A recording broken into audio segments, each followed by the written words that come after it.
वैदी, चुकलं माझं, माझा भ्रम दूर झाला. अलाट हातातली काठी टाकू नका. शिक्षणाचा गोवर्धन उचलण्यासाठी तुमच्यासारख्या मातब्बराच्या काठीचा आधार लागेल. ज्योतिराव, खरं म्हणजे मी इथे आलो होतो ते तुमच्याशी भांडाया, पण हे सगळं बघितलं आणि माझे डोळे उघडले.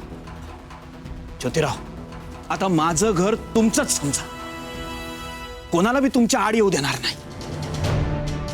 अलाट अहो, ऊस डोंगा परी रस नाही डोंगा, का भुल्लासी वरलिया रंगा, असं संत चोखामेळा म्हणून गेले आणि पांडुरंगानं त्यांना मिठी मारली. म्हणजे आपल्याला संत मान्य आहेत, पण संतांची लेकरं मात्र मान्य नाही.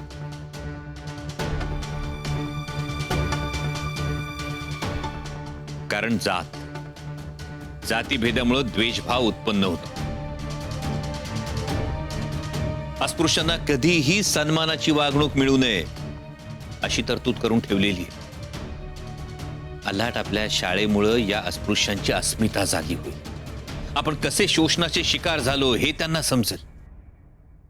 यात माझा स्वार्थ काहीच नाही. पटलं ज्योतिराव, पटलं. अजून बोलून लाजवू नका. शाळा केव्हापासून सुरू करताय ते सांगा. लवकरच करू.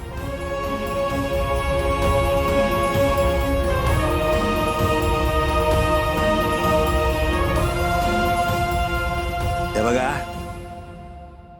जे झालं ते झालं, पण उद्यापासनं आपल्या लेकरांना शाळेत धाडायचं का नाही,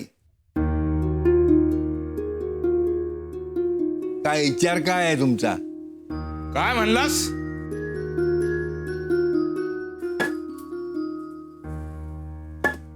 काय म्हणलास? आपली लेकरं शाळेत धाडायची का नाही? अरे ज्योतिराव आपल्यासाठी एवढं मोठं काम करतेत. पुण्यांदी तेच? अरे डोसकं फिरलं का काय तुझं रानबा? विनाकारणी गाववाल्यांशी कशाला वैर घ्यायचंय? अरे खापऱ्या, यात वैर कसलं? आपण काय त्यांच्याबरोबर भांडतोय का? अरे भांडण्यापरीस वंगाळ आहे. काय वांगाळ? देवानं ज्या जातीत जन्माला घातलं त्या जातीत त्या जातीवानीच राहायला पाहिजे का नाही? रानबा, उगा आमच्या हातानं पाप घडून आणू नकस, नाहीतर माझ्या हातचा मार खाशीला.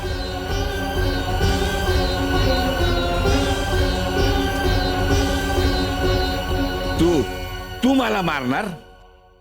वय मारणार. जातीसाठी माती विखायला तयार आहे म्या. आणि ऐक रानबा, म्या काय माझं लेकरू साळत घालत नसतोय. तू उगा माझा मुकादम होऊ नकस.